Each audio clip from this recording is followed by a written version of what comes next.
Best day, my dear students. We are now in the applications of factoring, and the first example that we are going to talk about is geometric problem, no? So this involves geometric figures. Now nakabantay mo sa atuang visual presentations sa kada factoring, no? Inyo nakita or nabantayan nga nagamit ta o area. Okay, basically basta magisgot kitag area, ang iyang degree ana is always 2. So mean to say exponent is 2. Unya katong sa sum and difference of two cubes, ang iyang degree is 3. So ato nabatayan cube pud, or sa to ang layman's term tawgon siya o boxes, no?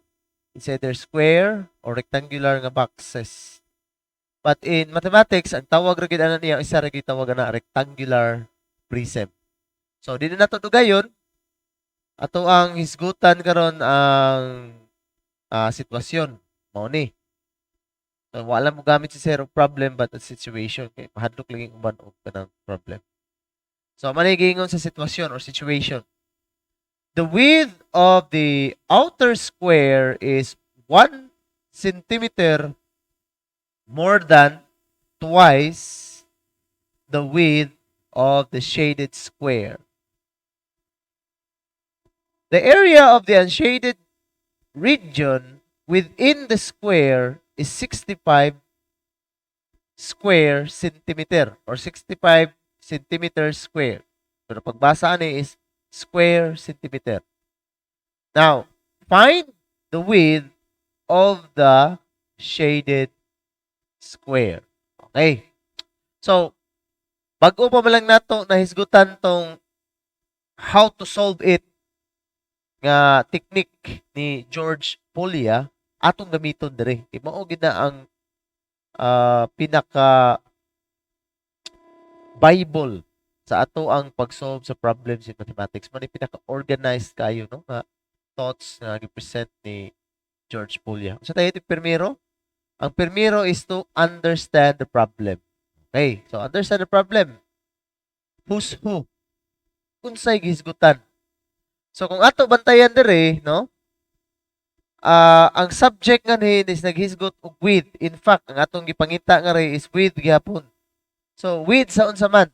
So naghisgot direct outer square unya width pod sa shaded square. So in short, ang gisgutan nato dire is about square, no? The geometric figure which is square. Okay na na. Now sunod, next step is to understand parts understanding the problem is una, unsay gihisgutan, sakto na, no? What is the subject, no? Next is what are we supposed to find out? Unsay atong pangitaon dire? So klaro dire, naghisgot og with sa shaded square. So since ang hisgutan dire square lang, both outer square o shaded square, unya na pagay unshaded region, no? Mo na ato ang mga given, no? So understand the subject and then understand what are we supposed to find out. So when we say understand what are we supposed to find out, including na ang ato ang given, no? Nga naa sa sitwasyon or condition, as well as ang iyahang mga unknowns. So mo na atong unang buhaton. So let our unknown be. So wa man nato nahibaw ano? Ang unknown is kining naka-colored red, which we represent sa math, no? Mani ato ang gingon sa ang uban dili ni maka-understand ani. Kanus ako no mahurot og pangita ang x ug ang y.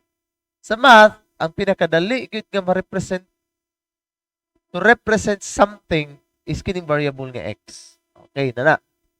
So red man diri mao pa ito gibutang diri nga red. So atno na gipangita ha. And take note with. Let x be the width of the shaded square. Now, naay gihatag diri nga given nga 65 square centimeter. So take note, sukod ang atong ang gipangita. So ang expected natong answer ani will be in centimeters also. Okay? Again, in centimeters ni. Let x be the width of the shaded square. And another one, we still have another given, which is an unknown, no? Ingon diri, iyang description is the width of the outer square, no? Is one more than twice the width of the shaded square. Binisayon na to. Kaya ingon man, pag-understand sa problem, you must be able to retell the situation of the problem. And that is, you can have to express the situation in your own vernacular. Sa Binisaya pa. Binisayon na to. So, niingon diri, ang gilapdon ko no sa square nga naa sa gawas, no? Kay sobra og 1 meter kung kaduhaon nato ang gilapdon sa shaded region. So, sobra og usa kung kaduhaon. So, kini kaduhaon nato duha ka x. So, that is 2x, no? Ya, sobrag usa. So, that is 2x plus 1. Okay, mo na. And sunod, para gid mas maklaro nato ni ang situation, let us try to illustrate. Nahigiingon dito, kung kaya nato ma-drawing, you have to draw. Kung dili nato kayo ta makita sa atong visual concept, no? Meaning to say, di ta ka picture out sa atong mental image kung mupiyong ta, tay makita nato nga gamay nga TV, no? Let us try to draw them, no? Draw the situation, or let's illustrate the situation. And this is now the illustration. Para good maklaro kay nato pagsabot human nato nagrepresenta og unknown, no? Atong drawingon, o mao ni siya ang drawing. So, this is actually the outer square. This is a square. Now, sa geometry, define ang square as a square is actually a rectangle. No? Rectangle ko ng square, which has 4 equal sides and 4 90 degrees angle, or a square is a rectangle that has 4 equal sides and has 4 right angles. So, mo na gingon. So, 90 degrees, 90 degrees, 90 degrees, 90 degrees. Unya, upat ka-equal na sides. So, mo na ang square. Special type of rectangle. Mana gitawag ito kaganina og rectangular prism kay mag-isgot gani ka sa geometry og square, rectangle gyapon na. Gisgot kay kag rectangle nga aton hibaw-an nga dili for equal sides, tawag gyud siya rectangle. But anyway, padayon ta. So, this is actually the outer square. Ang square nga naa sa gawas. So, ang square di ay nga shaded region or shaded square is inside. Kaya na, we outer. So, kung naa siya sa outer, na yung outer nga square, na po inner nga square, which is now the shaded square. Okay, mga nahitsura niya. Now, niingon ta nga, ang x is the shaded square, is the width of the shaded square. So, dara, ito ibutang ang label. Unya, ang iyahang width po, no? Since ang iyahang sides sa square are equal, pwede rin na ito bisan asa ibutang. But I prefer nga dapit as kilid kay para dili maghuot rin si babaw, no? O, nanay butang label. Okay, 2x plus 1. So, kining 2x plus 1, pareha rin sa taas. Pareha rin po rin sa kilid. So, since ang kining diri sa left side, no, left hand side sa outer square na ay shaded nga portion sa square, di lang nato isagol para di libog tan-aw. So, diha na to ibutang. 2x plus 1. And naging on 65 square centimeter ang wala ma-shaded. So, kini nga area diri, kinitanan. Kinitanan is equals to 65 square centimeter. Okay na na. So, this is actually step number 1 sa Polya's problem technique. No? Understanding the problem. Writing the unknown. Writing the given quantities. And also the illustration of the situation. Importante na. Kung dili kayo nato makita sa mental image sa itong una, at least ato makita intangible, no? By drawing or illustrating the situation. So, since we now understand the whole situation or problem, we will now proceed to the next step. which is devising the plan. Okay. So, mo maning sa understanding the problem no, ato lagi pabilin. Devising a plan na. Now, klaro kaayo nga ato ang gihisgutan dere is square. So, unya ang ato gipangita is the width in centimeter of the shaded square. So, ang ato gipangita is ang side ra di ay sa shaded nga square. So, side sa shaded nga square, unsa may connection? Mao ni ang unknown, kining duha, kining usa ka unknown is actually a determining factor kung sakto ba gid ang ato ang answer. So later ato na makita, no? So mag-devise sa tag-plan karon. Unsay connection aning unknowns ngadto sa given nga specific nga number sa unshaded region 65 square centimeter. So since ang ato gipangita, focus ta sa ato ang unknown, which is ang ato yung gipangayo nga rin sa ato ang sitwasyon. Ang gipangayo kini ra man kining red. Since o ani siya, no? Side sa usa ka square, we will be using this information kung unsay theorems or formula nga nag-involve. Muna, kay para ma-connect na to ang ato ang paagi sa pagkuha. So, ang ato gikuha diri is x man the side of a square. So, we know using the area of a square, niingon diri no ang formula nga. The area of the square is equals to side times side. So, kung gamito din nato ni karon kining mga information, we have to simplify this as s square. Okay. So, sunod.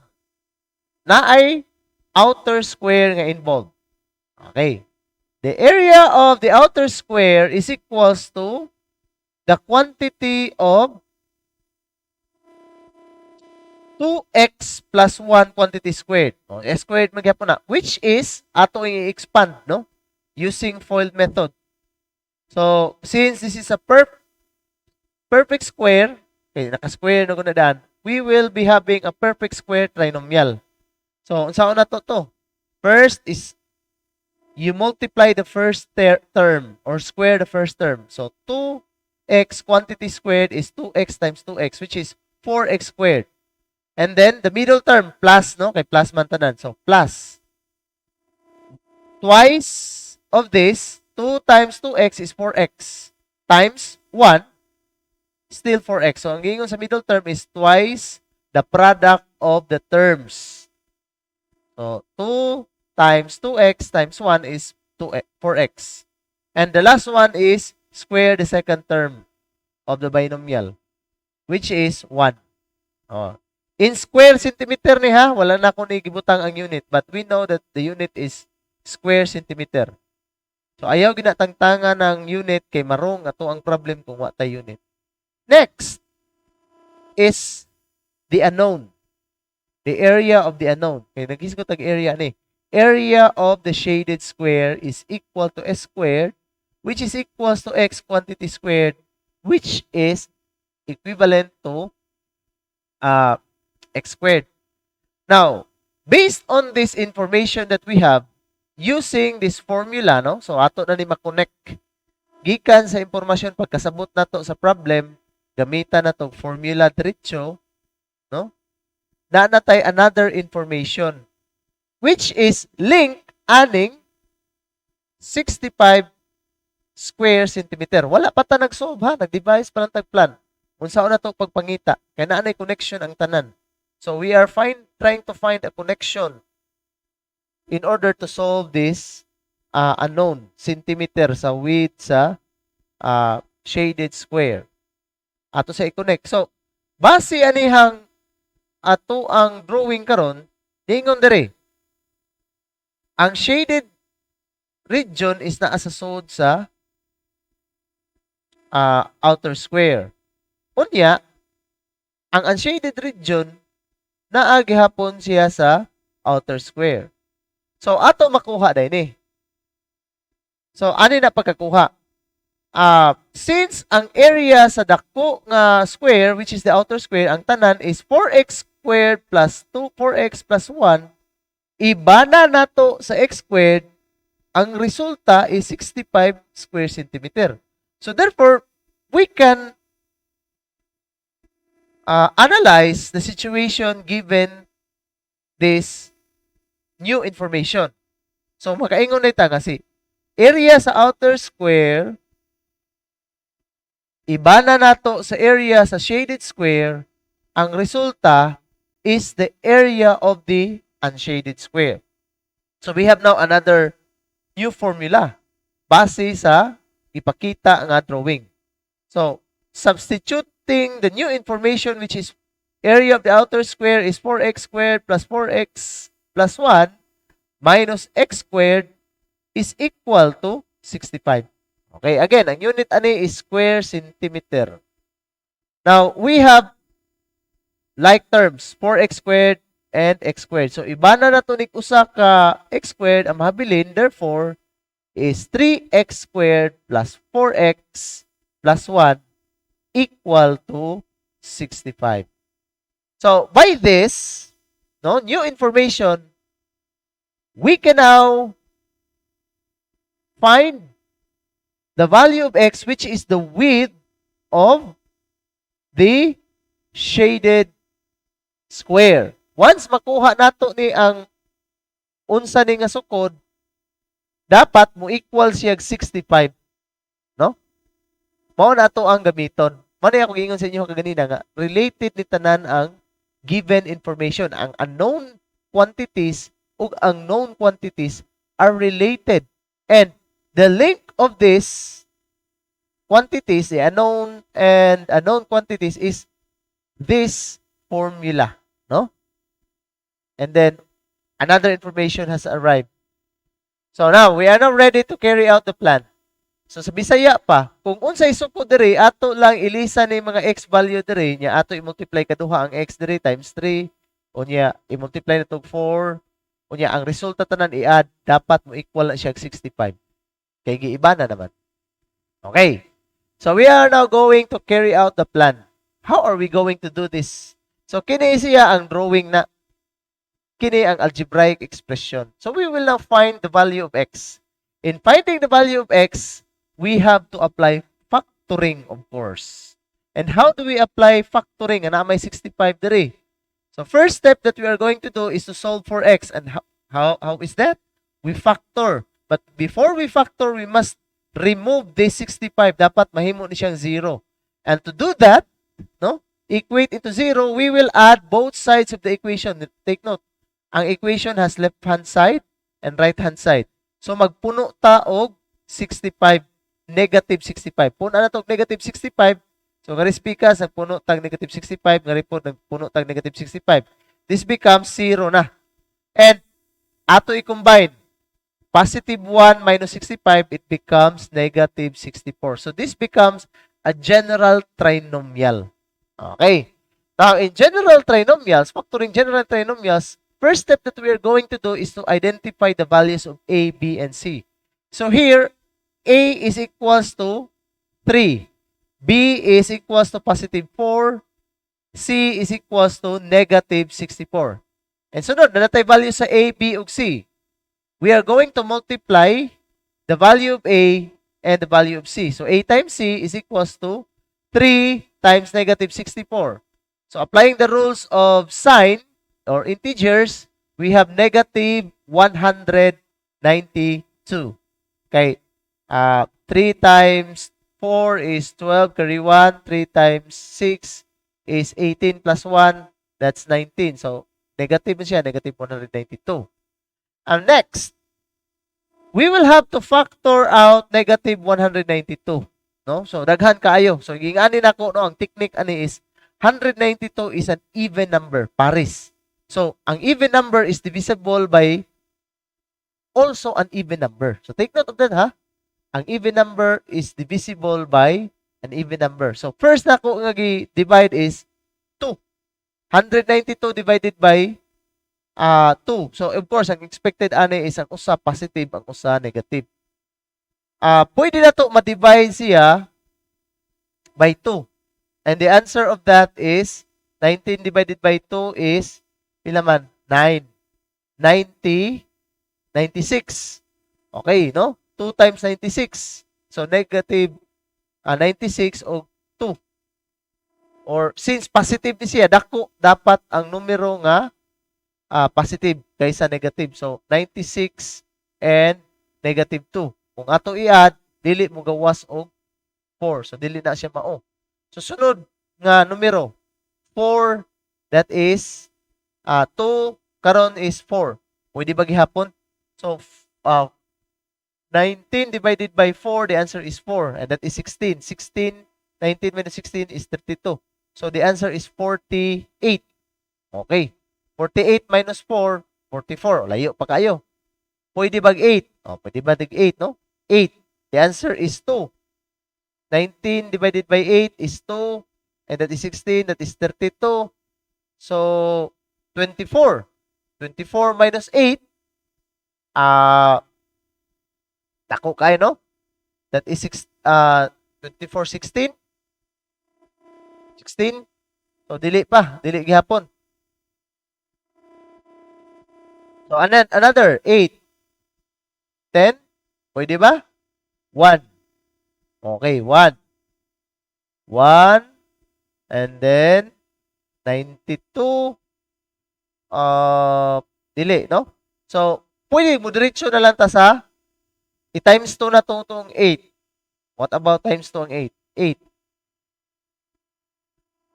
8. 16. What about 16? 16, kay ganina 16, pwede man to. So, ato i-times 2. 16 divided by 19, the answer is 1. No? And then, 16, 19 minus 16 is 32. So, the answer is 12. No? So, 12 o 16. Listingan na to. Negative ang usa. So, inig-minus na to, the result is positive 4, which is equals to B. Okay, so therefore, ang ato ang factor sa aning ipangita is 16 o negative 12. That is 16 plus negative 12, which is equals to B. Muna yung ipangita. Now, we are now close in finding the value of x. So, to find the value of x is to divide these factors by A, no? The factors that will give us to positive 4 when added, no? Kung ato kuno i-add ang factors, dapat mo equal siya og 4. Unya kini nga factors ato i-divide og 3. So the result is 16 over 3 and negative 12 divided by 3 is negative 4. Okay na na. So this yields, kung ato siya isuwat ang formula niya, yung factor ani is 3x plus 16. Mana? Kaya ang denominator will be the numerical coefficient of the variable x, then plus 16. Kini, ang over 1 over 1 man ang denominator. 1x or x minus 4. However, di pa ni mga itong ipangita. Ato pa ni siya i-equate og 0. So, para mas dali, no? Para mas dali. Kini siya, pagkuha na to, actually, kini siya nga portion, man kini akong gitudlo, kay magamit ninyo pohon sa finding the real roots. So, finding the value of x is actually finding the real root. So, mauna ni siya actually itong answer. All we have to do is to write the opposite, no? The opposite sign of this. So, the opposite sign of 16 over 3, kaya nga naman, ug ato siya equal to 0, tangtangon ni nato, mag-add tag negative 16, sa pikas po, mag-negative 16, divided by 3, so, negative 16 over 3. Kini po, this becomes positive kung i-equate to 0. So, therefore, ang answer na to diri is we have x in centimeter always. So, negative 16 over 3 and positive 4 centimeter. 4 centimeter. So, wala may sukod, no? Between negative o positive, in reality, walay sukod nga negative. So, kini ato lang ning i-ignore. Kay, in reality, wala yung magsukod ka, di ka kakita og negative nga value sa ruler, no? Or any measuring device. It's always positive. So this is now the answer. Okay. The next and last step is looking back. Mao na ni. We have the answer. And we have the situation. Kinitanan ang ato ang gidrawing. This is very important, no? Kay niingon ta ang katong di katigumulingi nato stiff neck ang tendency wa siya kahibaw or di siya sigurado sa iyahang answer, di siya confident siyang answer kung sakto ba gito o dili. Now in exercising this very important step, we know already kung nasayop ba ta or wala. And take note, kung nasayop ta, ayaw kaguol ritso. No? That is the very reason why we will improve kung mutanaw ta sa sayop. Kaya ano? Ang ato purpose ana is dili pagbalik-balik sa tong sayop, but pag cut-on sa sayop nga dili na nato balikon nga masayop pa ta. Okay mo ni? We have now the answer, 4 centimeters. So niingon diri no, ato i-check. Ang 9.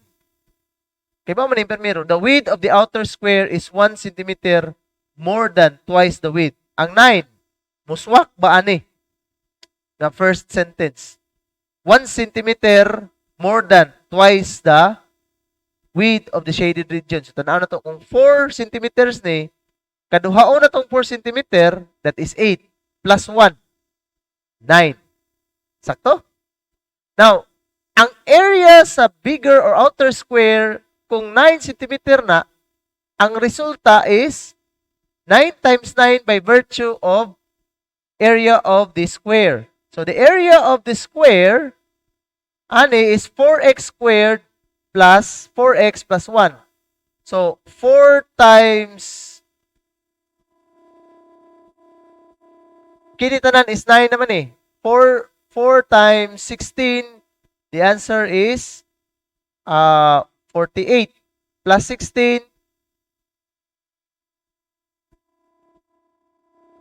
4 times 16 is kuanday kanang 64. No? 64. Sunod.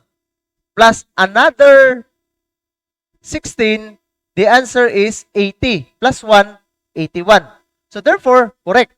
So kini dayang sukod tanan sa atuang outer square is 81.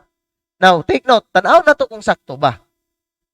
Kung 4 cm ni ang shaded nga square, ang iyang area is 16 square centimeter. Kung ato i-add si 16 square centimeter o si 65 square centimeter, mugawa siya og 81. Kung ibanan pod nato og 16 si 81 square centimeter, mo resulta siya og 65 square centimeter. Okay? Now, kini ato gamiton kung equal bigog 65 kini 3x squared kay mao man niya ang hitsura. Okay? 3x squared plus 4x plus 1. So, ato ilisdan. 4 squared is 16. This is 16 and 3 times 16 is pila man na? 48. So, kini 48 plus 16 plus 1. 48 plus 16 is 64. Plus 1 is 65. And it did sakto. So, kung katiguta mo look back, you will really have to see the relation, the beautiful relationship of the unknown and the given quantity, the known given quantities. And as well, ato na siya makita ang back and forth, no? Katong atong ipakita ka ganina, 81, ya kung ato ipabalik taron, balik siya 65. So that's beautiful, no? Indeed, kung katiguta mo look back, we are confident in our answers, dili kay nga hambog, but confident na nga, wa gyud ka masayop ato. Okay?